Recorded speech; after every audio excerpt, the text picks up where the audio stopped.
We don't move on from grief. We move forward with it. Ito ang sinabi ni Nora Malnerney na napanood ko sa TED Talk dito sa YouTube. Kapag sinasabihan daw natin ng move on ang isang tao na nawalan ng mahal sa buhay, hindi daw yun nakakatulong sa kanya. Bagkus, nakakadagdag pa tayo sa bigat na nararamdaman nito. At tingin ko, tama si Nora dito. Dahil naramdaman ko yan at marahil nararamdaman mo din yan kung ikaw ay nawalan ng mahal sa buhay. We don't move on. 2 years na mula nung nakapunta ako sa lugar na to. Kaya hindi ko maalala kung saan yung Memorial Park. Hindi ko na siya maalala talaga. Pero sige, hanapin na lang namin. Tingin ko dun yung sa dulo.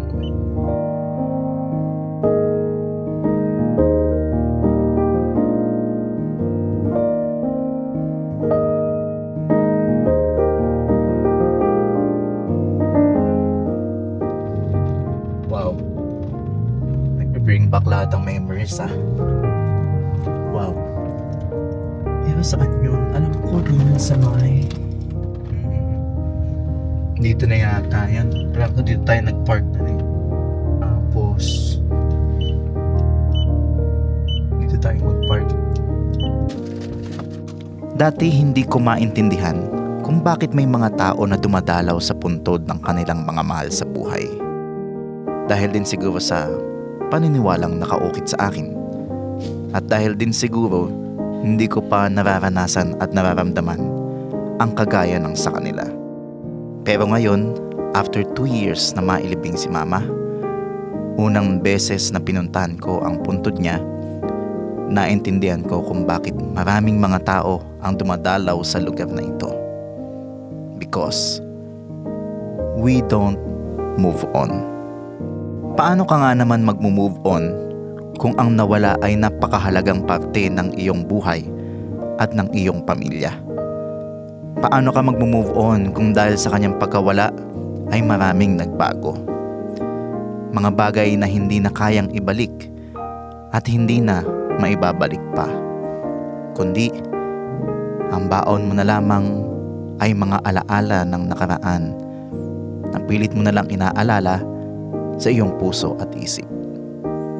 Na tila sa paglipas ng mga panahon ay unti-unti na ring kumukupas. Pero hindi ibig sabihin na we don't move on ay hihinto na ang mundo. Kailangan nating magpatuloy.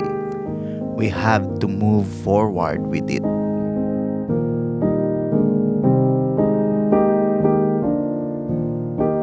Sa nakalipas na 2 taon, napakaraming nangyari sa pamilya namin. Maraming hindi magandang nangyari na kung siguro'y buhay si Mama, ay hindi niya papayagang magkaganoon. Pero ganoon pa man, mayroon din namang mga magandang nangyari. Ang pagkawala ni Mama ay nagturo sa akin ng maraming mga bagay. Natuto kong tanggapin na ang mga bagay sa mundo ay mangyayari sa ayaw man natin o hindi. Dahil doon, nabawasan ako ng stress, ng anxiety, at ang pagiging overthinker. Natutunan ko na rin alagaan ang aking sarili na palagi niyang sinasabi sa akin noong nabubuhay pa siya. Sa totoo lang, napakaraming naituro sa akin ng pagkawala ni Mama. At hindi ko akalaing ang pagkamatay niya ang gagawing daan ng Diyos para magawa ko ang mga bagay na ito.